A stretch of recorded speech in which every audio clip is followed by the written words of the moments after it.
Hello friends, today we're going to discuss about treatment-resistant schizophrenia, part 1. I'm Dr. Suresh Badadmat, Professor of Psychiatry, working at National Institute of Mental Health and Neurosciences, Bangalore. In this video, I'll be discussing about various definitions of treatment-resistant schizophrenia, the burden, and also the prevalence of treatment-resistant schizophrenia, and finally, I'll be touching upon what are the predictors of response and treatment resistance in schizophrenia. Schizophrenia is a chronic, lifelong mental disorder affecting 0.8 to 1% of the world's population. It has positive, negative, affective, cognitive, and disorganized symptoms. Invariably, they are chronic in nature. Schizophrenia can lead to significant dysfunction, decline in quality of life, huge burden on the family, functional impairment, and also disability. Despite the scientific advances in the medical field and also invention of second generation antipsychotics, use of clozapine, still the treatment resistant schizophrenia continues to be a challenge to the treating team. Unfortunately, not all patients with schizophrenia respond to available antipsychotics. 30 to 35% of the patient with schizophrenia do not respond to antipsychotics. Let's look into the what are the burden of treatment resistant schizophrenia. There are three ways we can classify. One is burden related to patient, the second one related to treatment team, and the third one is the family members or caregivers.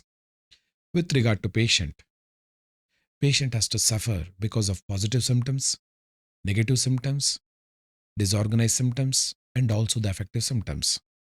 It also can cause cognitive deficits, the healthcare cost with regard to medication, travel to rehabilitation, travel to hospitals, and also sometimes because of admission, they have to pay money to the hospital. Along with this, lower rate of employment, poor quality of life, and also being away from the community makes them vulnerable for human rights violation. With regard to treatment team, the treatment team will have pessimism, therapeutic nihilism. That means they feel helpless in helping the patient, lack of intellectual curiosity. No specialized treatment teams will be taking up schizophrenia clinic. Further, especially in the eastern part of the world, the family members are the people who provide care to persons with schizophrenia. Invariably, one normal person in the family will devote their life to take care of persons with schizophrenia. Along with that, income loss and also the it will have impact on the family life, marital life if a person with schizophrenia is there in the family. In total, the burden on the society will be huge. Now let's move into the definition of treatment resistant schizophrenia. At the first time, this treatment operational definition with regard to treatment resistant schizophrenia came into picture when clozapine was to be reintroduced. Without knowing the history of clozapine, it will be very difficult to understand why this definition came. Clozapine was developed in 1959 by Swiss pharmaceutical company Wander AG, and this became widely acceptable because of the not having extrapyramidal symptoms, and it was widely used. Unfortunately, in few European countries, there were deaths because of agranulocytosis. These 8 deaths were noted in Finland. Immediately, some of the European countries started withdrawing clozapine, and further, many other countries also followed, banning clozapine. Although the clozapine was withdrawn, at the same time, 40 to 50% were not responding to schizophrenia. And schizophrenia was finding it very difficult to be treated. Hence, some of the researchers wanted to reintroduce clozapine, and they discussed who are those patients in whom clozapine can be started and monitored closely. In this regard, Dr. John Kane criteria in 1988 came into picture, and these criteria were formed how to introduce clozapine in treatment-resistant schizophrenia. And this is an article which is well known, and it is called as Clozapine Seminal Trial. This is 1988. Let's look into the Kane's criteria. This criteria has three parts. The first part is historical. In this, it clearly says no period of good functioning within the past 5 years. The second important is at least 3 treatment period of at least 6 weeks with antipsychotics of at least 2 different chemical classes equivalent to the dose of 1000 chloropromazine milligram for a period of 6 weeks without any significant relief. Here you need to understand it. They talk about 3 periods of at least 6 weeks of antipsychotic trial, 2 antipsychotic trial equivalent to 1000 mg of chloropromazine. Even in spite of that, there is no improvement. The second is cross-sectional symptom severity.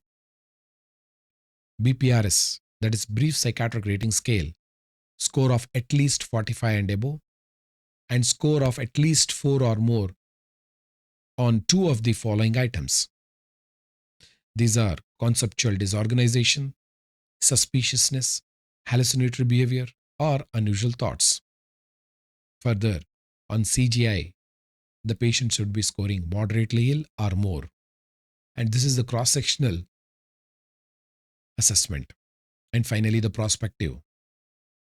No improvement after 6 weeks on haloperidol, equivalent to 60 mg per day. And here, improvement is defined as 20% reduction in BPRS from baseline. Severity defined by the post-treatment failure to reduce CGI of less than or equal to 3 or BPRS less than or equal to 35.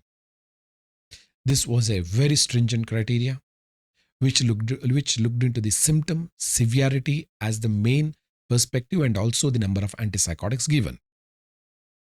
Further, many researchers found it very difficult to operationalize Kane's criteria. Hence, in 2004, American Psychiatric Association released a guideline with regard to treatment-resistant schizophrenia, especially for clinical purpose. In this clinical practice guideline of APA, it says little or no symptomatic response to at least 2 antipsychotic trial for at least 6 weeks duration with adequate dose to be considered. That means again, here there are 2 antipsychotics has to be given for at least 6 weeks with adequate dosage. If the patient does not improve, then it can be called as treatment-resistant schizophrenia for clinical purpose. Again, Texas Medication Algorithm Project 2006 also proposed treatment-resistant schizophrenia definition.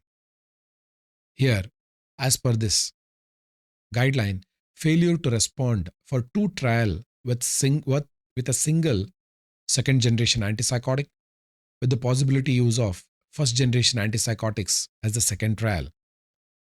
Clozapine should be considered in patient with recurrent suicidality, violence, or comorbid substance use. Persistence of positive symptoms for more than 2 years warrants and more than 5 years requires a clozapine trial independent of number of preceding trials. So here, not only they discussed about 2 trials, but also they talked about quality of symptoms such as suicidality, violence, and substance use. In such a scenario, the clozapine should be the choice. That's what Texas Medication Algorithm discusses. Further, in 2009, Patient Outcome Research Team, that is PORT guideline, was proposed. This schizophrenia patient outcome research team proposed that clozapine should be offered to the people with schizophrenia who continue to experience persistent and clinically significant positive symptoms after two adequate trial of other antipsychotic agents in different class. Here, again, it is simple to antipsychotics, but however the duration has not been mentioned. Further, in 2015, Maudsley guideline was proposed. It was very simple. It says failure to respond of at least two antipsychotics. Either it may be second generation and first generation antipsychotic. And each trial should last at least 4 weeks is the criteria. NICE guideline at the same time, 2014, proposed lack of satisfactory clinical improvement despite sequential use of recommended dose of 6 to 8 weeks of at least two antipsychotics. One of should be second generation antipsychotics. Then only you can consider clozapine. Now let's look into other definitions of treatment-resistant schizophrenia. You can see there are various definitions, as I mentioned earlier, APA, NICE guideline, further TRIP guidelines, which I'll be discussing shortly. You need to look into the third column, which clearly talks about treatment duration. Various criteria have given various duration, which ranges from 2 weeks to 8 weeks, my dear friends. That means the studies comparing various treatment-resistant schizophrenia studies will be not homogeneous. Some of the studies have compared if there is a response to failure for two antipsychotics only for 2 weeks. Some of the studies looked into 8 weeks. Hence, it becomes very difficult to compare studies. Further, you can look into the each criteria. Here, you can look into 2 failure and 1 second generation antipsychotics has been mentioned in APA. Again, the failure criteria is little or no symptomatic relief. What does it mean is very difficult to operationalize if you are doing any research. With regard to NICE guideline, it says 2 sequential failures. That means that you cannot give one trial today and the second trial may be after 3 years. Here it says 2 sequential trial failure and 1 non-clozapine second generation antipsychotics has to be given. And the duration is 4 to 6 weeks. And the third one is, it talks about World Federation of Society of Biological Psychiatry guideline. 2 failures of antipsychotics, and it should be 2 different class, and 1 should be atypical antipsychotics. Here, 2 to 8 weeks is the treatment duration. And again, they talk about no significant improvement. And finally, the TRIP guideline, which I'll be discussing shortly. Let's understand, after going through all of these treatment-resistant schizophrenia definitions, what we make out of it. Treatment-resistant schizophrenia affects 30 to 35% of the people with schizophrenia, and it is associated with significant functional impairment. Definition of treatment resistance has been a major challenge, especially for researchers and also for the clinicians. With regard to comparing various studies, it becomes difficult because various researchers have used various definitions of treatment-resistant schizophrenia. One of a landmark article published by Suzuki et al. In 2011 in Schizophrenia Research discussed about what are the various definitions of schizophrenia. They did a systematic review and meta-analysis. They did a meta-analysis of 33 studies looking at treatment-resistant schizophrenia. This review concluded, which looked into 33 studies of antipsychotic resistant schizophrenia. And invariably they said all the definitions were focusing more on severity of the schizophrenia. None of them looked at the functionality. Many studies based on treatment resistance with regard to 2 antipsychotics. But however, the dose equivalent, some of them were 1000 mg of chloropromazine, some of them were 600 mg. And few of them talked about duration of 6 weeks, some of them 4 weeks, and few of them 2 weeks. Further, response was defined if there is improvement of more than 20%. And again, the question arises, why 20%? Why not 40%? Why not the patient had responded 80% or 90%? Here it is 20%, my dear friends. The reason being is treatment-resistant schizophrenia are very difficult to treat. Hence, the cutoff criteria for response is just 20% from the baseline of BPRS score or even PANSS score.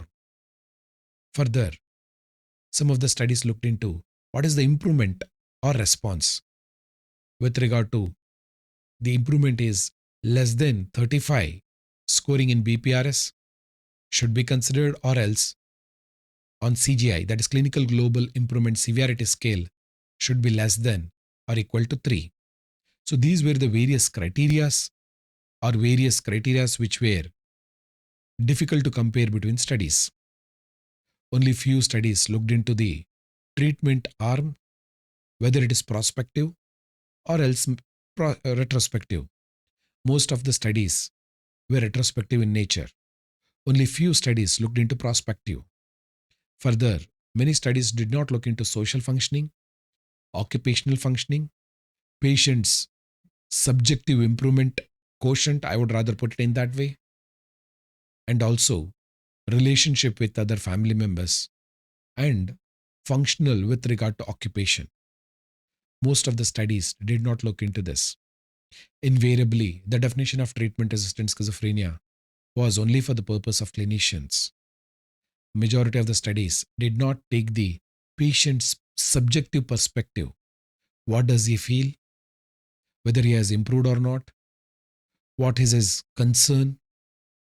Whether he has affective symptoms or not have not been tapped into in the definition of treatment-resistant schizophrenia. Hence, the dimension of response or non-response with regard to treatment is only from the clinician perspective. Further, most of the studies did not look into the cognitive aspects and also subjective aspect of the patient. However, adopting various assessment scales also throws new challenges with regard to comparing these studies. And if you increase more scales, then it becomes difficult to operationalize in clinical setting. We need to have a simple formula for defining treatment-resistant schizophrenia, and also at the same time, it should be easily applicable and comprehensive for research in treatment-resistant schizophrenia. Most of the studies looked into did not look into the impact of comorbidities. If you see, most of the studies did not assess comorbidities such as depression, OCD, substance use disorder, anxiety disorder, personality disorders, and these come in the way of complete remission. None of the studies looked into the impact of comorbidities with proper assessment.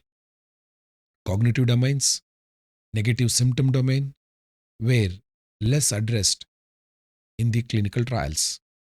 Further, another important component is whether the patient was taking medicines or not. That means adherence, or else looking into the antipsychotic serum level was not done. If they had done with regard to antipsychotic serum level or blood level, then we would have been telling, yes, the patient, in spite of taking medicine, did not respond.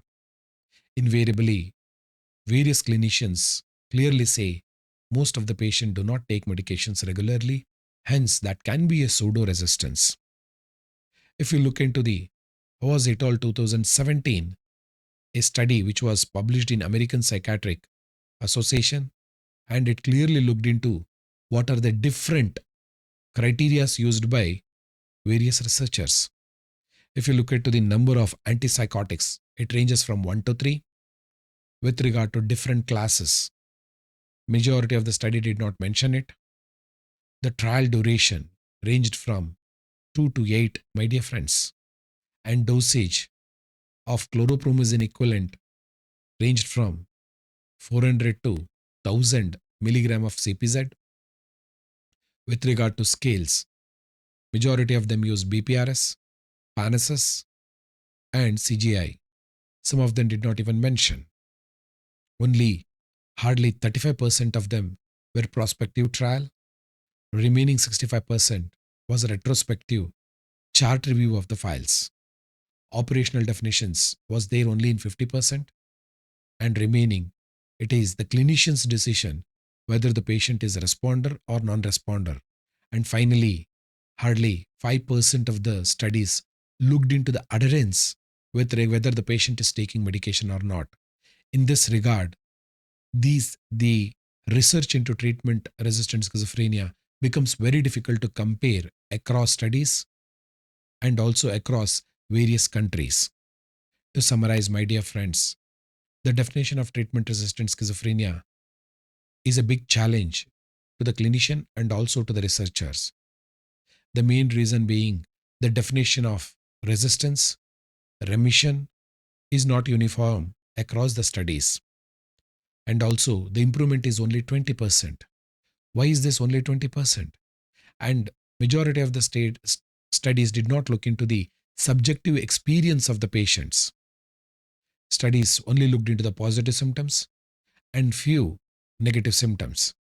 Affective symptoms and cognitive symptoms were never assessed in most of the studies. Functionality, social dysfunction, occupational improvement were never captured. Further, how long the patient should be remitted was not addressed. And finally, as I mentioned, treatment adherence was not studied at all. To overcome these challenges, in 2017, treatment response and resistance in psychosis, that is, TRIP working group criteria, came into picture. And this TRIP criteria is nowadays used by various clinicians and researchers for doing treatment-resistant schizophrenia research. In this TRIP guideline, the patient should have at least moderate severity of symptoms for 12 weeks. And the symptoms should be assessed by using either BPRS or PANSS-like scale. At least moderate functioning impairment measured by using standard scales like SOFAS. Further, at least 2 past treatment with a different class of antipsychotic drugs for at least 6 weeks with an equivalent dosage of 600 mg of chlorpromazine is considered. Adherence should be monitored, and the patient should have taken at least 80% of the prescribed dosage in a given month.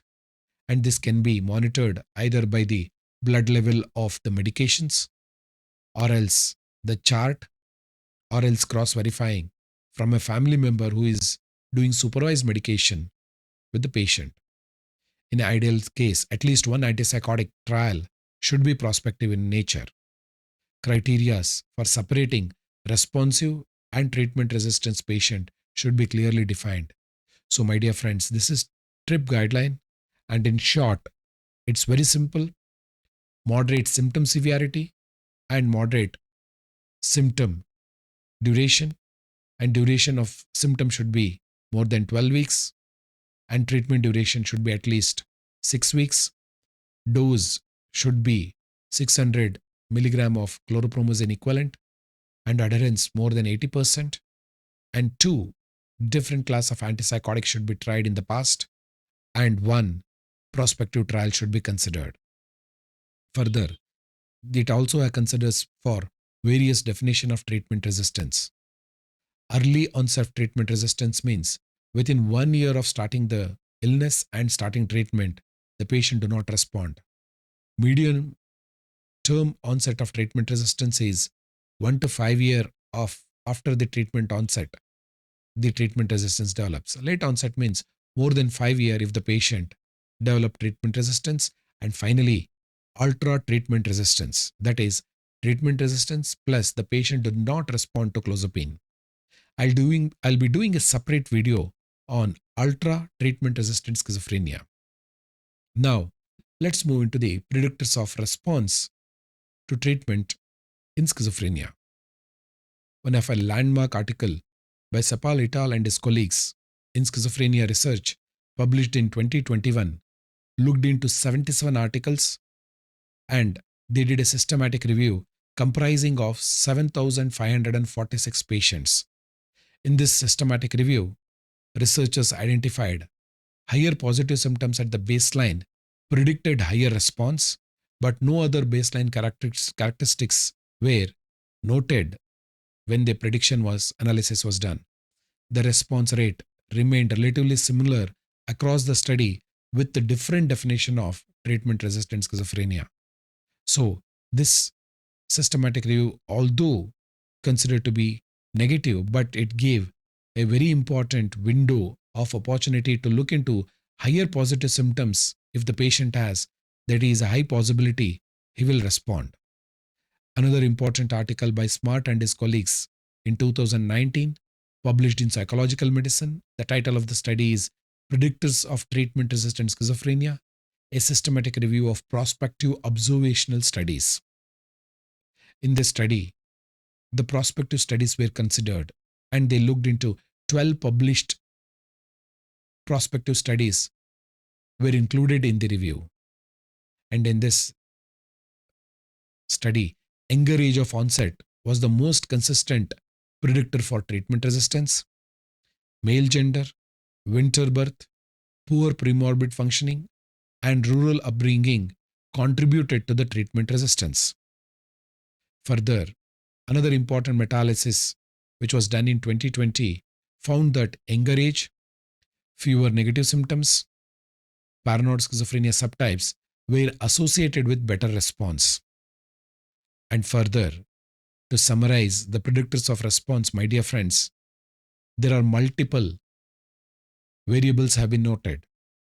Although they are not consistent across various studies, but because of clinical experience and also various case studies, open label trial, the important predictors are negative symptoms, younger age of onset, longer duration of psychosis, there is high family loading with genetic burden, reduced garification, especially in the brain, and increased number of neurological soft signs indicates towards treatment resistance, low premorbid functioning, obstetric complication, and family history of schizophrenia, normal presynaptic dopamine, and increased glutamate level in the frontal lobe played a crucial role in treatment resistance as per the Leung et al.